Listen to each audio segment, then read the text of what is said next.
Motor City Sports Talk, we back. Preview prediction video for Detroit Lions going to Minnesota this Sunday. Interesting. I think Minnesota is 4-3-1. They had a tie with Green Bay. We are 3-4. And just traded away Golden Tate. Golden Tate historically has some really good games versus Minnesota. We either will see T.J. Jones assume the Golden Tate position and Brandon Powell. I'll address the Golden Tate trade a little bit later again. But I told you guys it was coming. I told you it was coming when they didn't reach a contract agreement in the offseason. People said I was hating, I was lying. Like I say, man, I'm not going to lie. But on to Minnesota. If you haven't watched the Minnesota Vikings this year, it's been a roller coaster ride. The offense played well, defense sucked. Defense played well, the offense sucked. Kirk Cousins has been the Kirk Cousins that was in Washington. You know, critical turnovers and critical situations.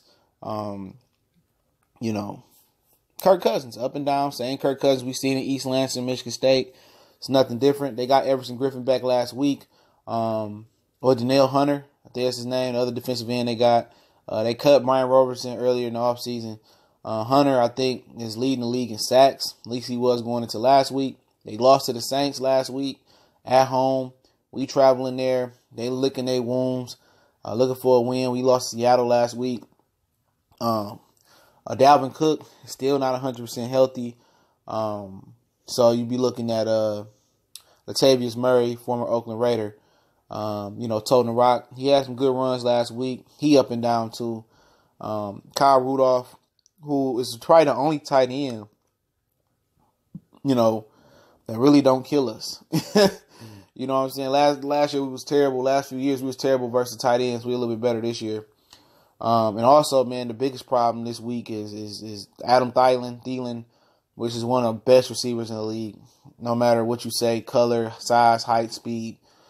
Tremendous. Stefon Diggs, another one of the best receivers in the league. Whatever you say, Maryland Terrapins in the building. Great, man. So, they solid. Just Kirk Cousins and some defensive ups and downs, man, is their only real problem. And I think they lost Mike Hughes, so they have some secondary issues as well. They got another Spartan over there, Trey Waynes. I don't even know how he's doing this year, but Harrison Smith, he's always in the mix. Anthony Barr has been historically bad this year. Hear a lot of Viking podcasts and Viking fans trashing him. I don't know what's going on with him, but for the Lions, like I said, we lost Golden Tate, so see a lot of T.J. Jones. You see some Brandon Powell. Like I say, man, Minnesota is still solid, but they're not that defense they was last year. I never thought they were elite defense because being elite defense, you got to be able to win big games. They didn't win a game in Philly. They played a good game last year. I'm talking about Philly last year in the NFC Championship game. Yeah, and they played a good, solid game versus Drew Brees, but he started torching them in the second half. So this defense can be torched, but the Lions, we'll see, man. Should be more Kenny Galladay, Marvin Jones. I had a big game. I told y'all after the bye week, I expected him to explode onto the scene, him being a little bit more healthier. I never really thought he healed from the injury in training camp, and I guess I was right. Now he's healthy, so looking at him, Kerryon Johnson, you can't run against this defense. I've seen it happen. But our defense it's gonna be interesting. Minnesota, they can run the ball, somewhat when Latavius Murray feeling it, and Dalvin Cook just been beat up all year, coming off an ACL injury. So, Snack Harrison was good in the run last week, but he didn't get no help. So you look at it, man, we got corner situation is bad. I mean, we do a good job on Diggs or Thielen with Darius Slay. He'll probably have Diggs. But Thielen and Aldrick Robertson. Sorry if I butchered his name. The other little receiver they got, and they got Kyle Rudolph. Other receivers gonna eat. That's basically what I'm saying. The other dude's gonna eat. You know what I'm saying? If it's Slade taking Diggs and Slade taking Thielen, everybody else gonna eat, including whoever Slade taking, especially if they playing zone cover. So, Kirk Cousins, he will turn the ball over, so they got to get pressure. So Deshaun Hand going to have to manufacture the pressure. Ziggy Ansah, I'm just not expecting to see him no more. The door's shut on him. But, well, overall, man, the game plan, let's just say for the Vikings, we like to get both game plans for both fan bases. They both do come over and watch the videos. For the game plan for Minnesota, so run the ball. You playing one of the worst run defense in the Lions. Run the ball and play action. Let Kirk Cousins take advantage of the sorry cornerback play from the Lions and the terrible DB play from the Lions. And take advantage of it. Seriously, take advantage of it. You know what I'm saying? Run the ball. Don't let Kirk Cousins mess it up because he will turn it over. Critical turnovers happen to Kirk Cousins. And just run the ball, play action, and take advantage of Thielen and Diggs or was it Aldrick Robertson? I can't remember the guys. The other receiver name they got. He had one big game this year. And take advantage of Kyle Rudolph, going down the middle of the field and in the red zone. That's pretty much it. They don't have to go out there and drop back 30, 40 times versus the Lions. Run the ball. Especially if Dalvin Cook is healthy. Dalvin Cook, Latavius Murray, and then Kirk Cousins have anywhere from 20 to 30 dropbacks. At the most, 30 dropbacks. So, defensively wise, you just want to make sure, you take care of, Kenny Galladay and Marvin Jones. With them hurt in the secondary, that's going to be interesting because Kenny Galladay is a beast. He had a quiet day last week, but Marvin Jones stepped up. And Golden State had a good day, but he's gone. But it's going to be about stopping the run. If you can make the Lions one-dimensional and drop back 30, 40, 50 times, Minnesota win the game pretty easily. Okay, for the Lions, I know that's what everybody's been waiting for. Imperative to get the run game going. Slow down that Minnesota pass rush. It's important to get that run game going. It's important to get Kerryon Johnson one-on-one versus Eric Kendricks, the middle linebacker. I think he's an amazing linebacker, but in man coverage, he can't hang with Kerryon Johnson.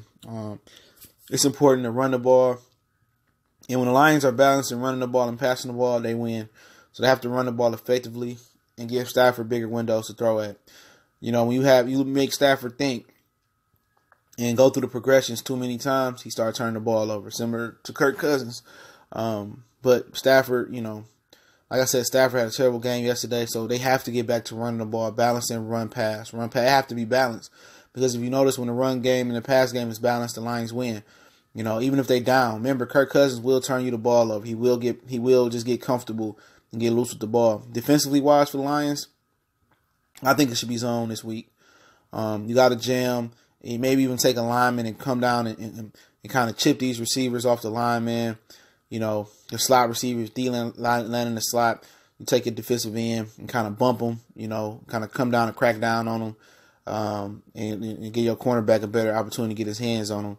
But it's going to be open season. They're going to have to just play zone and do something and get there with 4, get there with 5. They might just start blitzing and making Kirk Cousins throw the ball up. And just, take chance because he will do that. Once you put fire to Kirk Cousins' behind side, he will throw the ball up for grabs. So it's going to have to be intelligent pressure. I like the zone concept this week, especially if you're going to play Tease Tabor. He's a zone corner. I know Darius Slade can play both, but he's more of a natural man corner. But you're going to have to play zone. And another thing the Lions are going to need to do, man, if it's getting that bad with Tease Tabor, man, it's time to move Tracy Walker to corner, man. Tracy Walker has played some corner in college. I'm on for it. Put Tracy Walker at corner. You put Nevin Lawson in the slot and just let it work out, man. Let it do what it do, man. But that's what's gonna have to be because Tease Tabor can't be out there. He's too much of a liability. You get him on any of the receivers on Minnesota, it's gonna be a problem. So the move that needs to be made is Tracy Walker moving to corner. It's maybe temporary, but he can play corner, and I would just take my chances with a more athletic guy, long guy like Tease Tabor, more athletic, playing corner. Maybe some zone If you want to run man, you have to play Tracy Walker at corner. Point blank, period. That's just what it have to be. You play zone, you can get away with Tease Tabor, but I just think he's toast. You know what I'm saying? They're going to have a career day on Tease Tabor, whoever on him. Nevin Lawson, he ain't the worst corner I've ever seen as far as just attributes and talent. But when it comes to ball skills in particular, and he be right there and the ball be right there, he just can't make a play on the ball. So I can see Adam Thielen and Diggs just, balling on his head, man, and, just killing them all day, man. I really can't see that, man. But them adjustments that I make if I'm the Lions, I put Tracy Walker at corner. Tease Tabor can hit the road, Jack, man. He done. Unless you're going to move him to safety. I'd have been practicing him at safety, man. I told people when he got drafted he wasn't no corner, man. You know, you can just tell no corners run no 4.67 unless your ball skills exceptional. It looked like he had exceptional ball skills, but that didn't translate to the league. All right, he's more of a cover 2, cover 3 type of cornerback at best. But yeah, but like I say, man, this will be an interesting matchup, man. I think it's a 1 p.m. Eastern Standard start. Like I say, Lions gotta they gotta get pressure. They gotta play zone if they're gonna play Tease Tabor out there, and they gotta get intelligent pressure. Sometimes they might send 0 blitzes, you know, and just hope your cornerbacks can turn around and make a play on the ball, or Kirk Cousins can make a premature pass. But you know, that's my beliefs. I think the Vikings are gonna win this game, 28-17. I just think the Lions' defensive backfield is terrible. I think Latavius Murray is gonna break off a big run to 3. I'm just being honest, man. I just, you know, these type of games the Lions win, though. Let me tell you that. You know, I don't bet with or against the Lions, but these are the type of games the Lions win. This is where they win at. The games that you don't expect them to win on the road, coming off a loss versus a team like Seattle. Remember, they got some good pressure on Wilson, but Wilson is a mobile quarterback. Kirk Cousins is not that. But I expect the Vikings to come out on top, them bounce back 28-17. I just don't see our defensive backs holding up, and we get enough pressure unless a miracle happens. But Motor City Sports Talk, appreciate everybody for listening. Let me know what you think in the comment section. I'm going to get to these comments today. May the best be with Golden Tate and his endeavors.